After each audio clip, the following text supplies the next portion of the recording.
Indians. That's a song that was counting dead Indians back on the trails when they would kill Indians. See all these little kids in uniform, and we'd be wondering how come they're like that. We weren't dressed like that, but these little kids were.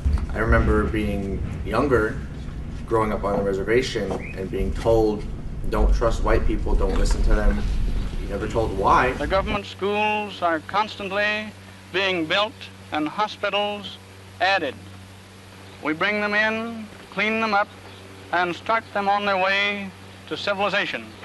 I would ask social services and human services audience, how many people know about residential boarding schools? How many people here do? This never makes it into the history books. This is never talked about. Why did those schools get started, and who started them, and what was the rationale behind it? And the first general policy was the only good Indian was a dead Indian, that we needed to be killed, exterminated, eradicated. Once they realized that's a little bit more difficult to do, is to have mass genocide of a population, the policies changed from killing to killing the Indian and saving the man. There's a General Pratt who was well famous and documented for using those words to kill the Indian and save the man, and that we are subhuman and that our ways are savage and we need to be civilized. Well, in the governments in Canada and the United States followed that policy up until the 1980s. The biggest federal prison in the country is in one of our littlest states. The Federal Correctional Institution in Fort Dix, New Jersey, holds more than 4,000 prisoners. But this facility, this one here, this is relatively new, and it's starting to rival the one in New Jersey at Fort Dix. This new one was opened in Texas by the federal government in June of this year, and apparently it is gigantic as well. We just learned it's gigantic. 2,300 people are being held at this brand new facility in Texas. That makes it bigger than every single federal prison in the United States, except for that one old mega prison in New Jersey. But this big new facility in Texas, it is not a federal prison, not technically. What it is a giant de facto jail for kids who haven't been found to have committed any crimes. This is the shelter built by the Trump administration to detain kids who crossed the southern border. It was built in Tornillo, Texas during the height of the family separation crisis, when the White House realized they didn't have anywhere to put all the kids they had just taken away from their parents. This was supposed to be a temporary facility. That's how the White House sold it to the public. They promised they were opening it in June. It would be closed by July 13th. Now the Associated Press is out with a remarkable new report about how the Trump administration turned that temporary shelter into a full-blown, prison-sized, gigantic detention center for kids who haven't committed crimes.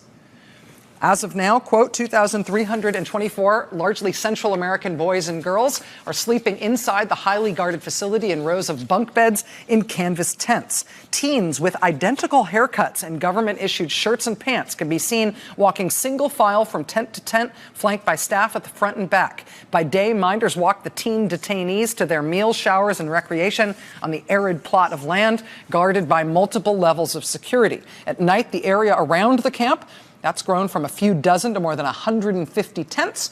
It is secured and lit up by floodlights. More people are detained in Tornillo's tent city than in all but one of the nation's 204 federal prisons. And yet, construction continues.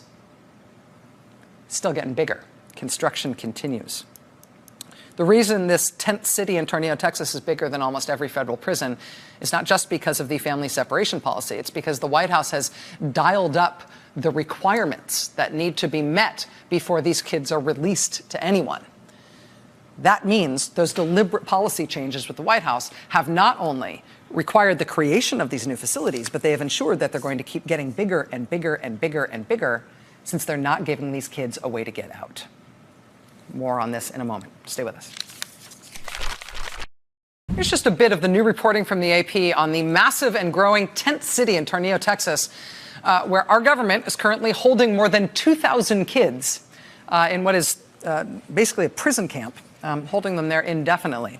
A 17-year-old from Honduras who was held at the facility earlier this year tells the AP, quote, "The few times they let me call my mom, I would tell her that one day I would be free, but really I felt like I would be there for the rest of my life. I feel so bad for the kids who are still there. What if they have to spend Christmas there? They need a hug, and nobody is allowed to hug there." Joining us now is Garance Burke. She's an investigative reporter with the AP who broke this story. Ms. Burke, congratulations on breaking this sort of this devastating story. Thanks for being with us tonight. Thank you, Rachel. So this was supposed to be a temporary facility to address a temporary shortage in facilities to hold kids. How did it become so big, and why is it still open? Well, it was intended to just be open for about a month for short-term stays for migrant teens who are about to be united with their families. But then as more teens kept coming and as the Trump administration ratcheted up the background checks required for their families, kids started lingering there for much longer. In fact, we found some kids have been there since June. With a short-term facility ad hoc converted into what turns out to be a more long-term facility, one of the things you worry about is that there aren't adequate services for people who are held there on a longer-term basis. You describe some pretty disturbing developments in terms of the way the Trump administration is running this place, in that they basically waived security checks, some forms of security checks for some of the staff that are working with these kids. That's right. Yeah, the facility is on federal land. And so earlier this year, the director of the Office of Refugee Resettlement, Scott Lloyd, personally waived the requirement for the more than 2,000 staffers working out there to go through the really rigorous FBI fingerprint background checks. Now, FBI officials say those are much better than just, say, running somebody's name through a criminal history database, because you can't lie about your fingerprints, although, of course, you could make up somebody else's name.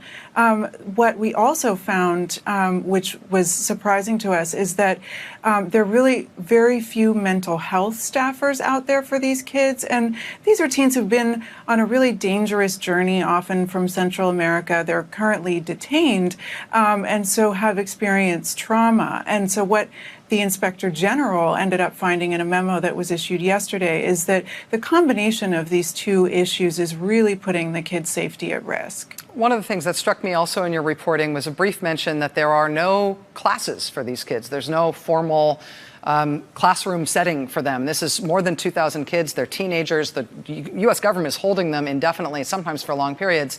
They don't go to class?